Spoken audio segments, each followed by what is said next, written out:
how I do. Let go of a prayer for you.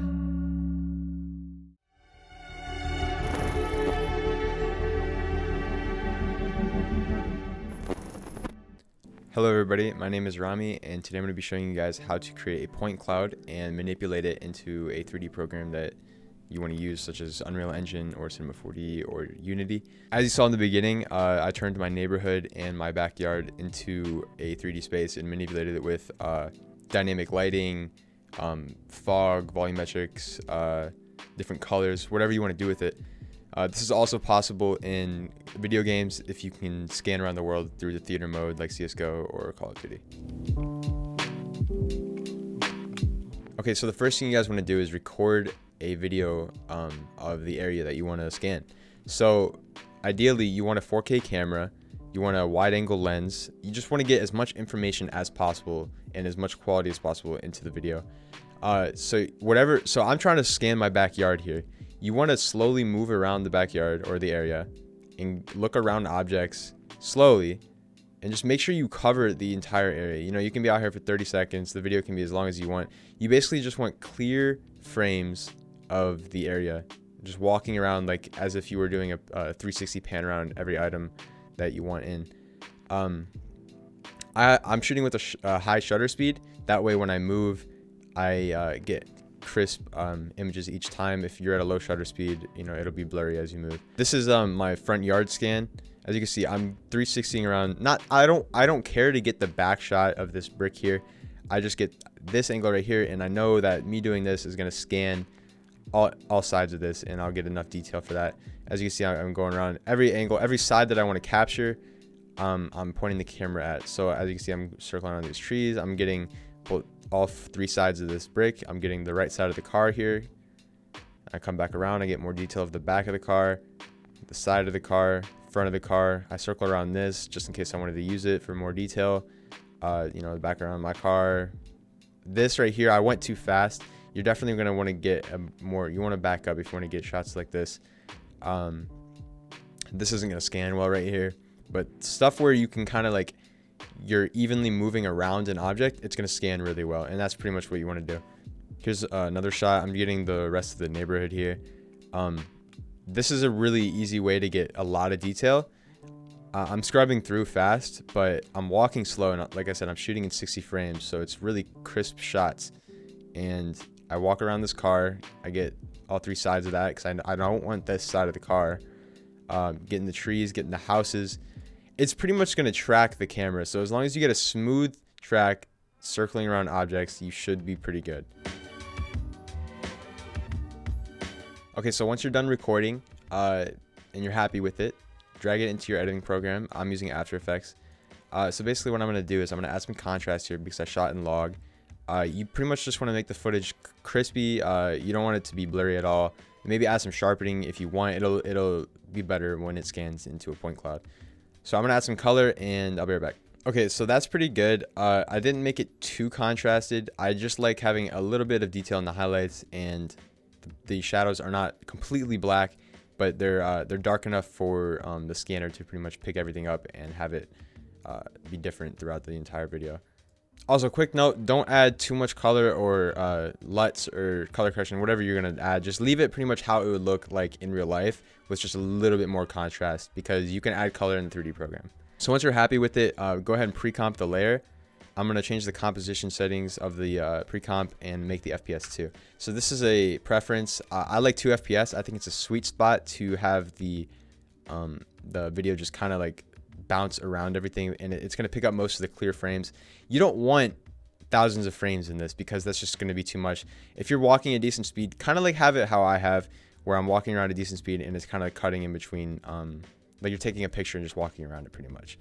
So I'm happy with 2 frames. You can make it higher. Just remember, the higher amount of frames you have, the longer it's going to take when it scans. Okay, so once you're happy with all that, go ahead and add it to the render queue.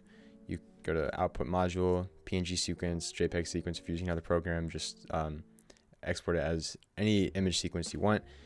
And I'm rendering in 4K, so each picture is going to be 4K, and this is going to give you the highest result. But if you can't do that, 1440p is your next bet.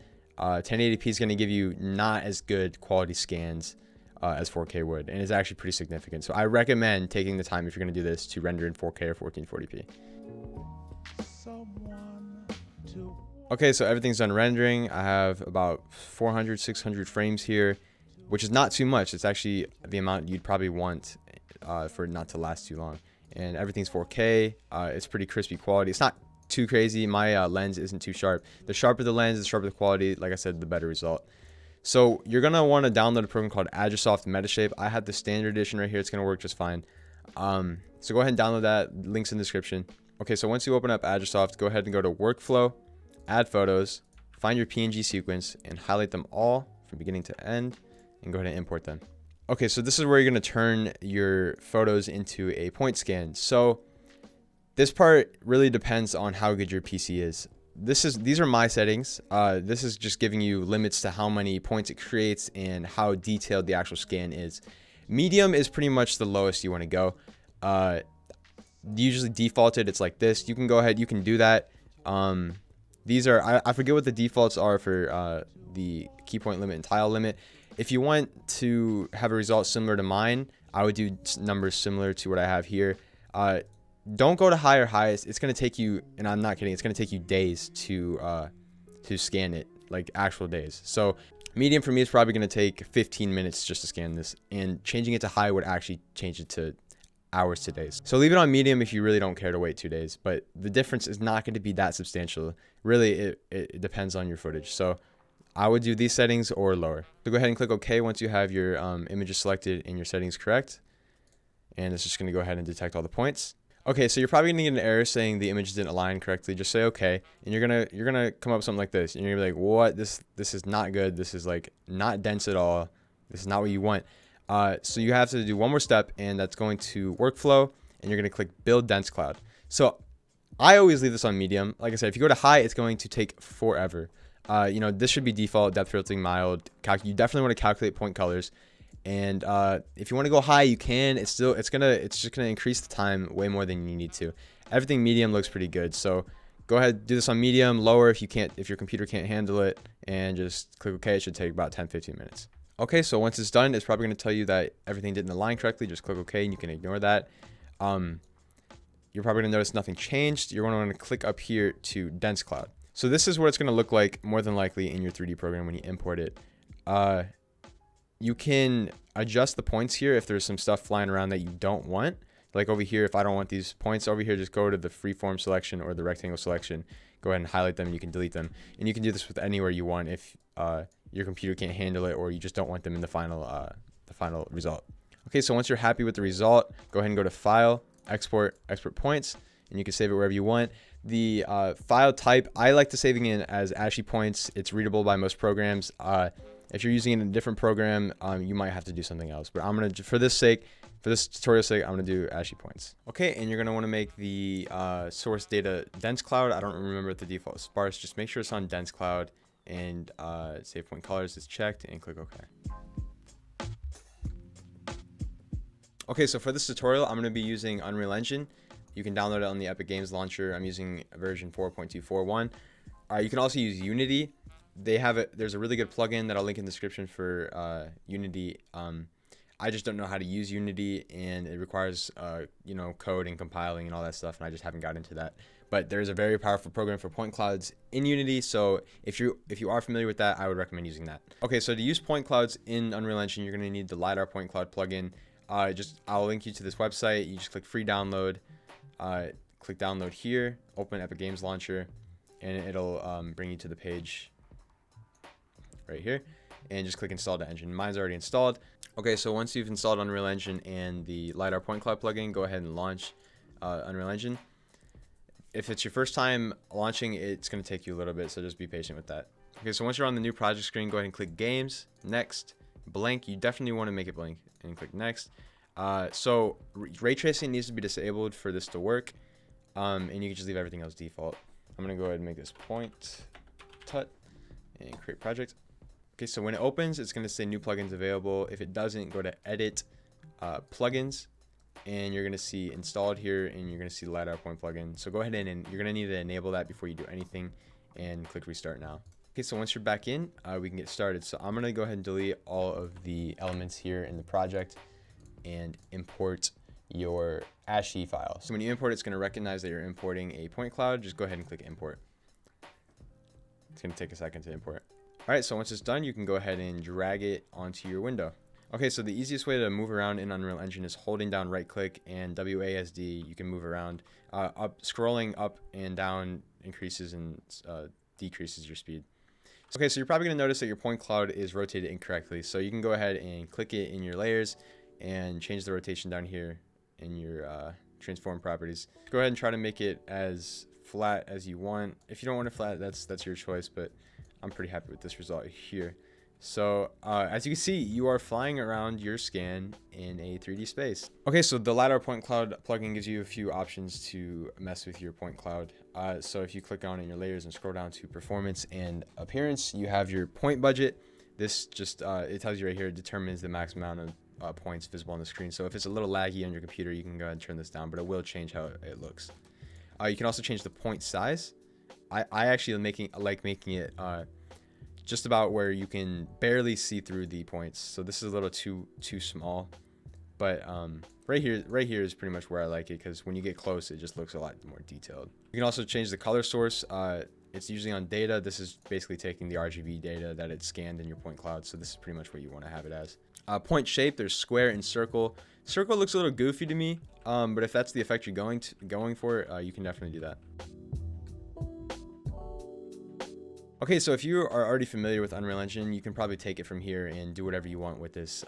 If you're not, I'm gonna go ahead and show you guys my workflow for making this into a video. I'm gonna show you guys how I did my Stranger Things flip, and yeah. Okay, so at this point of the tutorial, it's pretty much all preference. There's probably different ways to do this. I'm pretty new to Unreal Engine, so if you have a better way of doing this, you know, go ahead and do that. But this is how I'm gonna do it. So if you want to follow along and, you know, make it your own way, and in the future, if you want to do different styles, I mean, this is just a good way to learn. So this is how I'm gonna do it. Okay, so first things first, I'm going to add a post-process volume. It's just gonna go ahead and surround the entire area of the point cloud. I'm gonna just make the location 0, 0, 0, and then scale everything up by 500. So that way it's just pretty much around the entire area that I'll work in, and I don't have to worry about that. I'm gonna go back into the point cloud, scroll all the way down to the color adjustments, and go to gain, and I'm gonna turn the gain all the way down.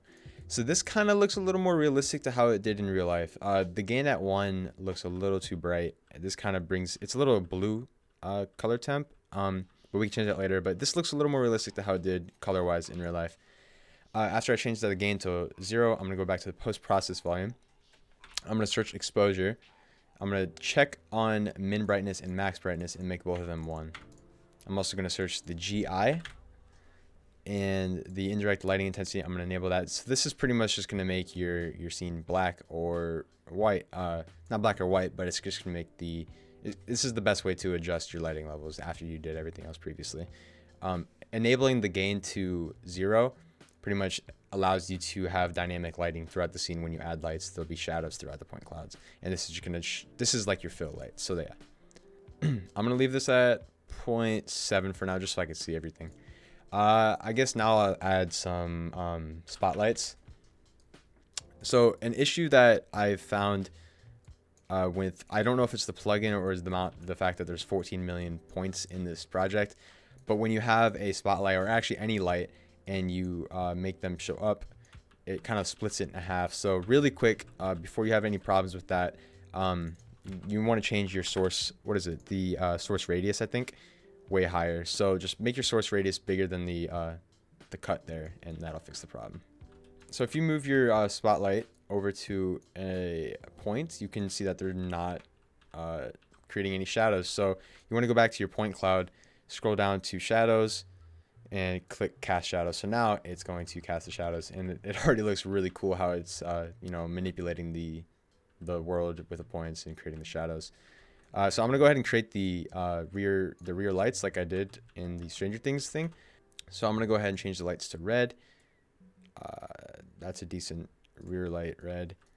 And an easy way for me to angle the lights is to go ahead and pilot it. This is a really lazy way to do it.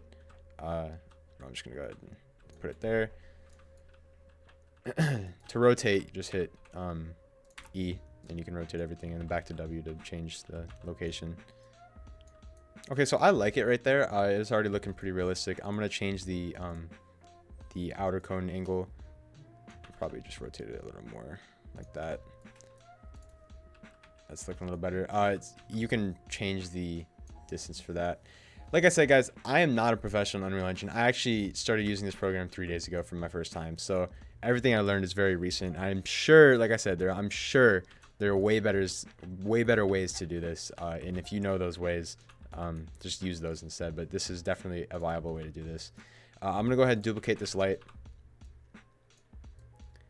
and there we go, right there. So now we got some rear lights. It looks pretty good. Obviously these aren't lit up. My solution for that was just create another spotlight and twist it around, decrease the outer cone angle, and just point it on there so those kind of fill.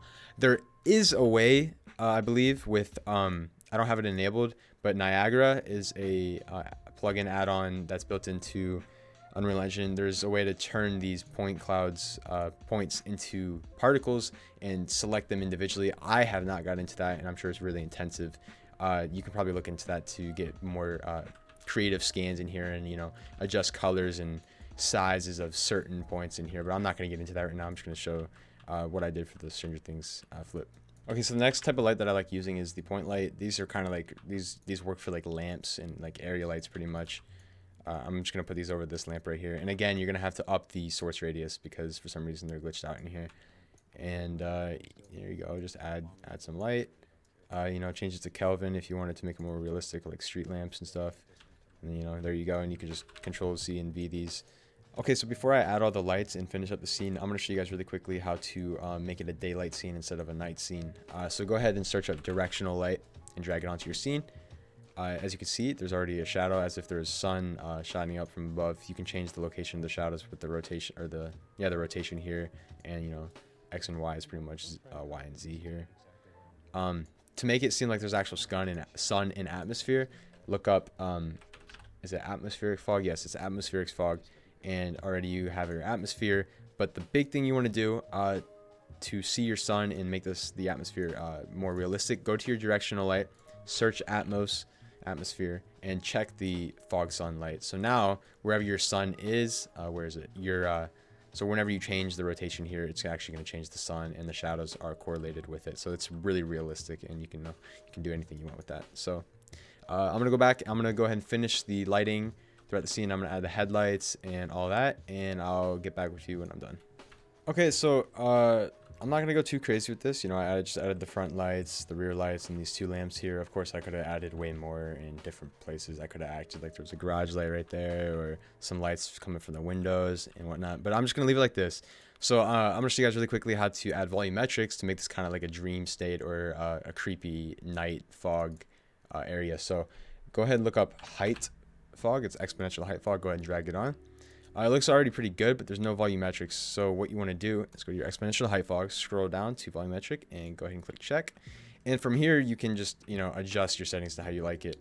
The big things you want to change are your scattering distribution, your view distance, extinction scale, and static light scattering intensity. Also, you want to change your fog density and height fall off. I like the height fall off to be about right there. If you make it too low, the volumetrics won't show up.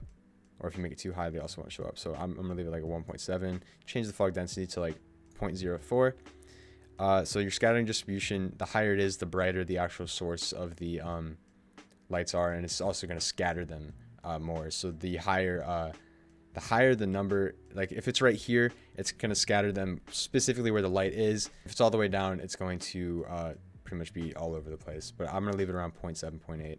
So your extinction scale is just going to make it really foggy. I like leaving it around 2.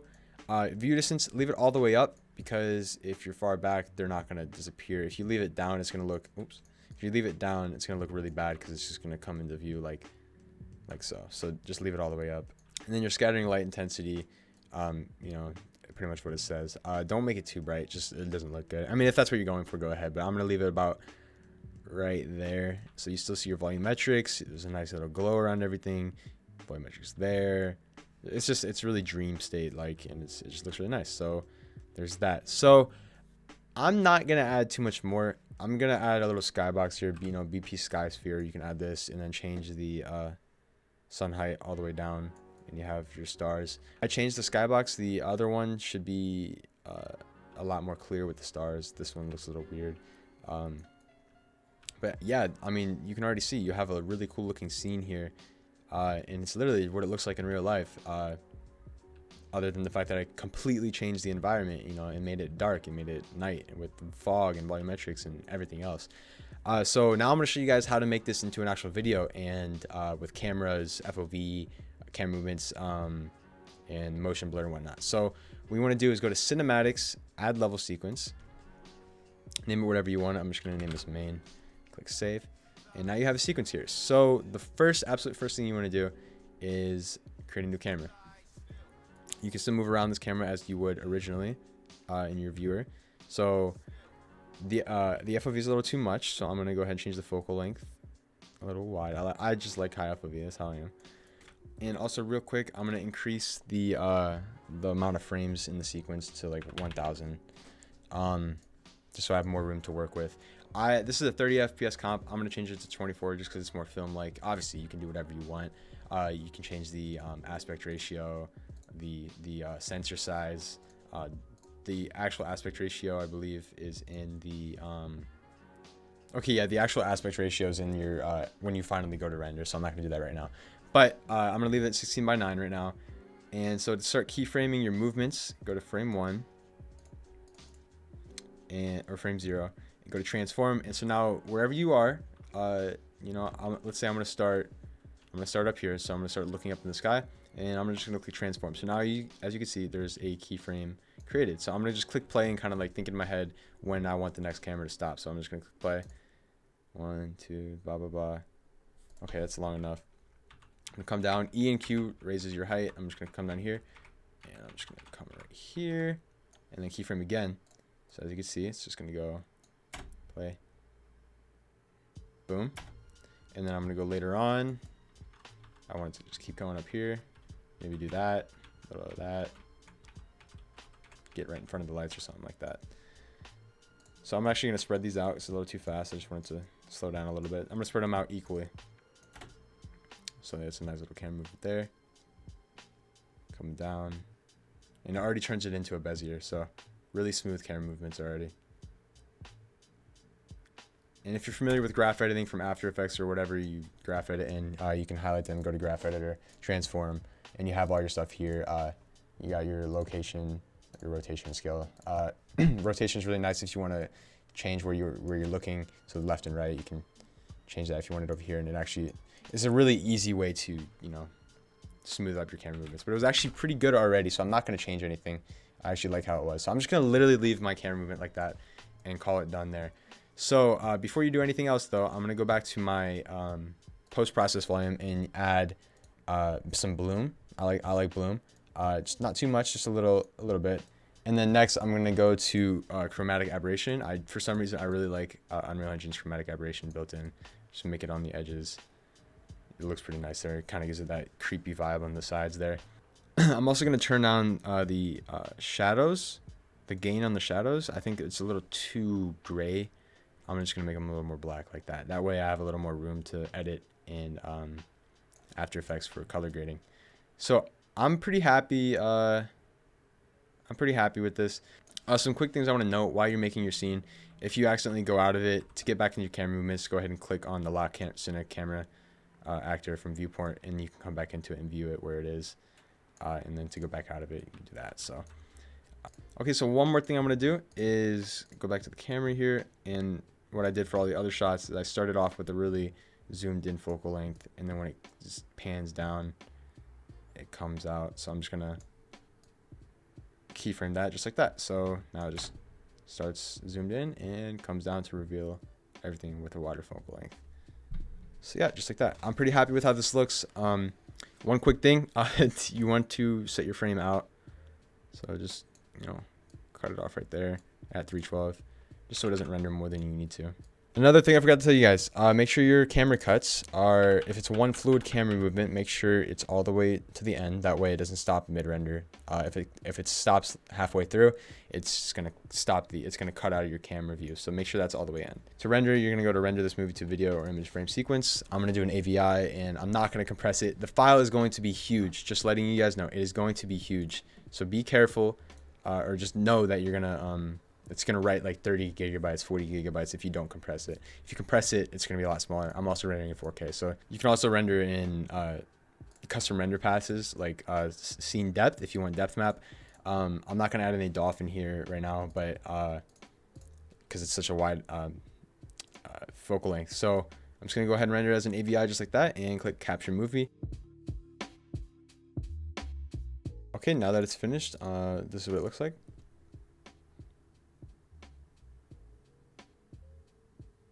As you can see, the comp being set to 24 frames, it automatically recognized that so that the shutter speed, it has really clean, smooth motion blur throughout the entire movement here. I'm going to go ahead and import this to After Effects and add some color grading and final touches. Since this is already 4K 24, I can just drag it down to my comp. And I'm going to add some color grading. Okay, this is pretty close to what I had in my Stranger Things edit. Just comes down like that. It's got some blue in the shadows. Highlights are a little desaturated. It looks very, eerie-like. I'm gonna add some audio that I made. Of course, you can add, sound effects to make it more atmospheric. I actually have some crickets already downloaded. I can just drag that in here.